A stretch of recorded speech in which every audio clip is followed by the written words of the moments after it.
berbagai negara. Dan 10 ini masih sementara. Sementara ya, Semoga kita bisa at least bisa melok sekitar 2-3 teritori lagi. Yes. Dan hopefully bisa ke Latin Amerika, mungkin bisa di Eropa juga. Dan ya membawa nama Indonesia, karya anak bangsa betul-betul kemana-mana gitu. Dan itu sesuatu yang kita sangat bangga dan kita juga sangat bahagia bahwa film Indonesia makin disambut positif lah di pasar global. Wow, tepuk tangan dong. Mas, kalau secara tayangnya gimana Mas? Ada yang udah bisa dibocorin belum negara-negara mana dulu setelah Indonesia? Betul, sebenarnya bisa, cuma masalahnya kita fokus dulu lah. Di Indonesia kan tanggal 22 Mei, jadi hari Rabu tuh. Karena kebetulan tanggal 22 Mei, 23-nya itu hari besar, hari Waisak. Jadi kita hari Minggu itu juga agak panjang liburnya kalau ada yang libur. Dan itu semua kita tayang hari Rabu.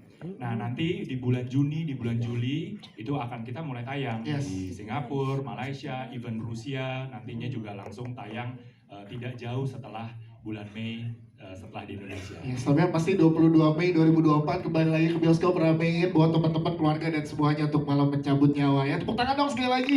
Nih kalian luar biasa. Sebelum ke jajaran guys, karena kita sudah kehadiran. Nalina tetap menjadi dokter juga. Oh iya betul. Oke. Yang pertama soal kenapa Ratu Felisa.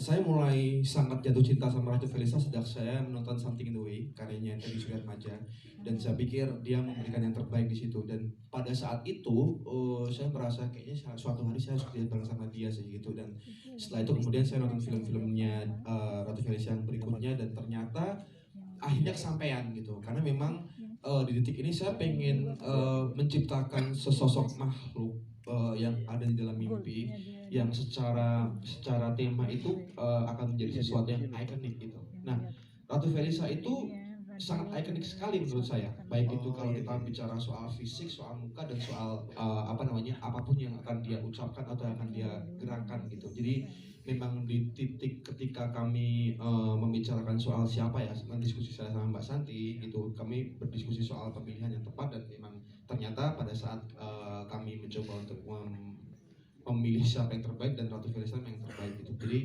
secara personal saya sudah suka sejak lama dan memang punya waktu itu memang pengen banget kerja bareng dia dan puji Tuhan hanya hari ini kesampaian gitu.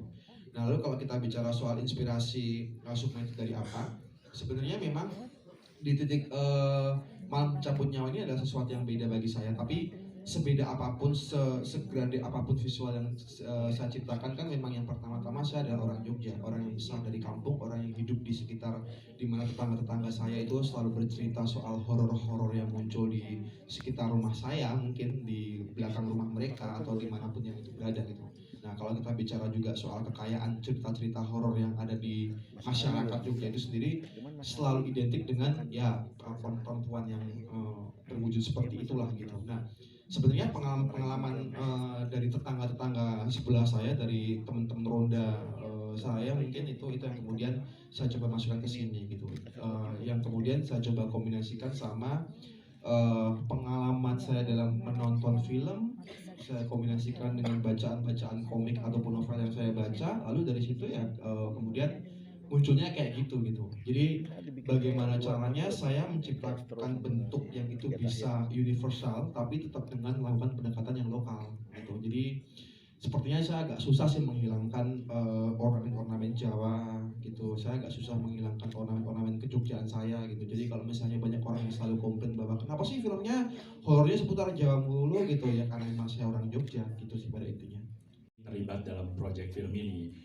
Satu hal sih yang kita juga satu belief gitu, satu point of view bahwa Dedi ini sangat excited sama perkembangan apa yang terjadi di dunia perfilman Indonesia. Dia sempat cerita, wah dulu pernah bikin film pakai handphone gitu kan sebelum ini, dan ini adalah film yang serius dia gitu yang pertama kali. Dan ini menjadi ya dia represent that spirit lah, pengen maju, pengen nge-push lebih lagi.